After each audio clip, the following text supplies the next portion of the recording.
Selamat malam Bapak, perkenalkan nama saya Justina Yustrin Rwanda Dian, NIM 20030301115, kelas C semester 1, Prodi Sosiologi, Fakultas Ilmu Sosial dan Ilmu Politik, Universitas Nusa Cendana Kupang 2020-2021. Baik, terima kasih. Kali ini saya akan mereview buku tentang tanggung jawab politik untuk memenuhi tugas ke-15 mata kuliah pengantar ilmu politik. Bab yang pertama, menghistorisasi peralihan etis.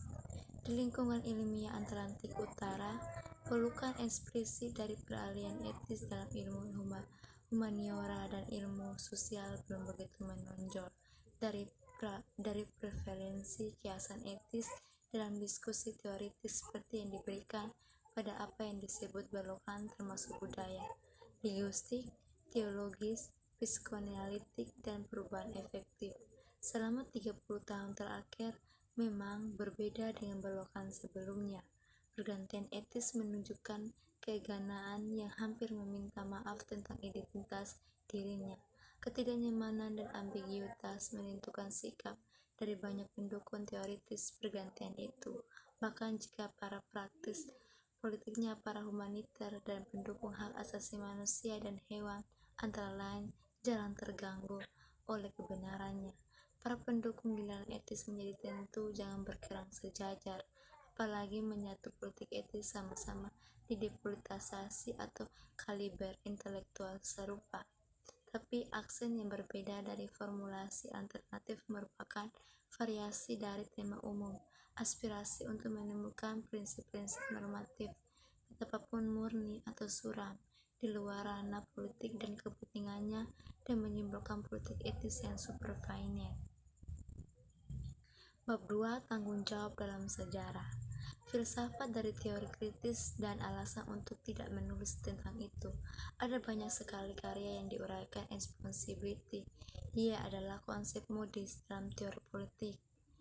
Ceteris paribus itu bagus berbagai konotasi dan maknanya, mulai dari pernyataan tentang akuntabilitas dan rasa bersalah atas kebutuhan untuk menanggapi perubahan.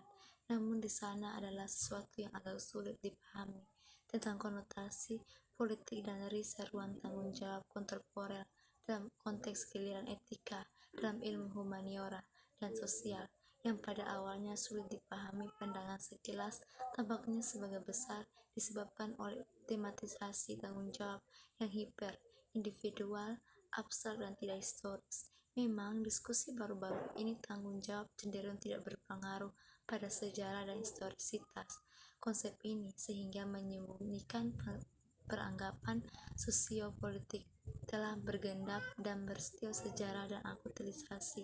Konsep dan praktik yang dikonotasikan atau digenggam sama-sama tidak diakui oleh laporan umum tentang tanggung jawab adalah penanggapan spesial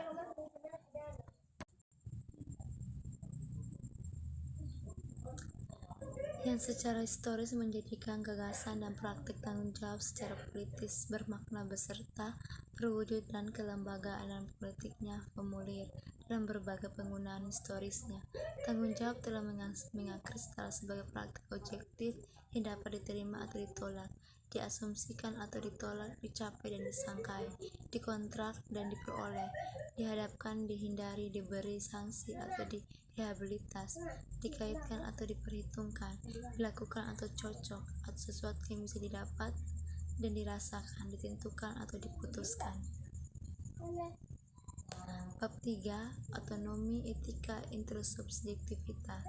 Satu potret dari perubahan etika kontemporer adalah perkembangannya catatan filosofi solipsilistik tentang tanggung jawab. Jika diskusi tentang tanggung jawab politik dan etika secara historis meningkatkan hubungan sosial dan intrasubjektif, rumusan filosofi yang dominan dari ekonomi tanggung jawab, hak istimewa, dan intrasubjektivitas. Bahkan ketika serum abstrak intersubjektivitas ditambahkan modalitas solipsisme yang terlibat dalam kerinduan dalam kehidupan platonis pada kehidupan batin subjek, realitas mentalnya, pertimbangan yang berlebihan tentang kesulitan kekuasaan yang dia tinggali, atau bagaimana hal ini secara historis dibentuk, didukung secara politik, dan situasi yang diproduksi secara sosial yang sepenuhnya meninggalkan subjektivitas itu. Tapi modalitas ini Solipsisme menyarankan sesuatu yang lain. Di differentiation yang diucapkan dari etika yang disusun secara teoritis dan secara histori yang merupakan moral praktik yang merupakan contoh lain dari diferensiasi yang menjadi ciri permulaan postmodernitas di dunia Atlantik Utara. Dengan demikian, etika filosofi disusun sebagai bagian dari pencarian untuk politik etis yang terdiri dari prinsip-prinsip yang mengikat murni atau tidak di luar bidang politik, dan praktiknya yang khas dan imperatif atau antisiden untuk itu. Demikian pula di Hostracet dan abstrak keharusan etis atau prinsip normatif mengawasi pertanyaan moral praktik atau mengikat bidang yang mungkin secara politis didasari politik etika yang valid secara adab politik. Dua diferensiasi sedang bekerja di sini. Pertama, antara etika qua refleksi teoritis dan praktik moral qua aktivitas etis, yaitu praktik dan nilai-nilai yang ditimpa oleh individu saat mereka melintasi situasi konkret, histori atau kesulitan kolektif. Kedua, diferensiasi antara ranah aktivitas etis dan aksi politik. Bab 4. Pengurangan etis. Jika masalah yang diwarisi dari tradisi Kantian termasuk kritik yang dilontarkan oleh netizen berkontribusi pada gagasan tanggung jawab intrasubjektif, itu adalah karya Immanuel Levinas yang telah memediasi preferensi konsep dalam upaya untuk mengatasi subjek otonom dan dengan demikian mungkin merumuskan teori tanggung jawab intersubjektif yang memberikan keunggulan pada lain. Memang Levinas adalah orang bijak dalam sebagai besar teori transliatik yang tentang tanggung jawab etis sebagai tanggung jawab pada yang lain. Dia dikreditkan dengan merumuskan mengatasi cakrawala itu sendiri, ekologi sebab pemecaan yang membuka jalan untuk konsep ulang tanggung jawab sebagai makhluk untuk yang lain, suatu yang efektif menantang keunggulan ekologi dan dominasi akan yang mendefinisikan akun etis sebelumnya tentang tanggung jawab termasuk netizen. Sebuah mengatasi yang terdiri dari pemotongan tambahan komunitarian yang telah memberikan sanksi begitu banyak rasa sakit dan penderitaan, suatu yang menuntut pewarisan kisah yang jelas, neologi tentang hubungan etis, kisah yang cocok untuk etika dalam penyebaran yang responsif terhadap klaim perubahan, meningkatkan klaim diri agak identik dengan dirinya sendiri, dan sebagai Derrida pernah berkomentar, diri dengan sama sudah berlipat ganda. Kata Prancis Meme Levinas menulis ulang diskusi teologi tentang yang lain dalam kerangka etika sebagai filsafat pertama yang berpusat pada gagasan tentang tanggung jawab tak terbatas pada yang lain. Bab 5. Adorno dialektik tanggung jawab. Popularitas Kafka, kata Adorno, adalah karena kenyamanan dalam ketidaknyamanan yang membuatnya menjadi biro informasi tentang kondisi manusia, baik itu abadi atau modern, dan yang secara sadar membuang skandal yang menjadi dasar pekerjaannya dibangun. Dia melanjutkan dengan mengatakan bahwa karya Kafka berasimilasi menjadi tren pemikiran yang mapan, sementara sedikit perhatian diberikan aspek-aspek pekerjaannya yang menolak asimilasi semacam itu, dan justru karena alasan ini membutuhkan interpretasi. Ironisnya, Adorno bekerja bisa dibilang mengalami nasib yang lebih keras, bahkan jika pekerjaan Owen memuji terutama teori estetika dan import etisnya. Kritiknya terhadap idealisme Jerman dan pemikiran identitarian, popularitasnya seringkali terikat lebih pada asimilasi pemikirannya dengan tren filosofi atau teoritis kontemporer daripada dalam keterlibatan yang cermat dengan tubuh pekerjaan yang kompleks dan dengan aspek-aspek yang membutuhkan bahkan menuntut investasi dalam asimilasi ini. Skandalnya teori kritis yang berakar pada warisan dialektik Marxisme Hegelian ditiadakan atau dikecilkan dengan tenang dengan sebagian besar asal-asalan gerakan mengakui kehadirannya yang menonjol. Bab 6. Etnis politik kekerasan dan kekalahan. Di Amerika Serikat, kesan pertama menyeratkan bahwa perubahan etika telah mengkristal di sekitar wacana bencana tertentu yang muncul dalam dekade terakhir abad ke-20 dengan pola pikir Wittgenstein.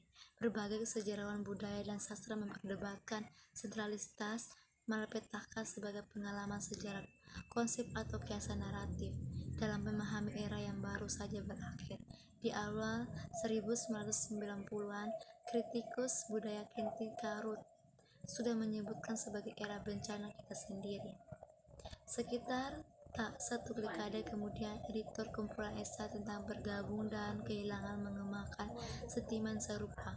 Pada awal ke-21 masih ada dua persamaan kehilangan dan duka cita.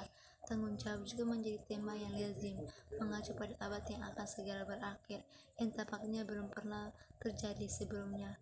Kekerasan dan pertanyaan tentang bagaimana cara yang tepat untuk berduka dan menanggapinya, bertanggung jawab untuk afirmasinya. Namun secara politis momen ini ditentukan oleh penutupan zaman dan netralisasi politik yang berkabung, dan kerugian menjadi ekspresi gejala. Tetapan sedih dari left liberal kritikus sebagian besar menemukan artikulasi dalam bentuk teoritis yang diam-diam menyetujui netralisasi politik yang mendefinisikan dekret tersebut.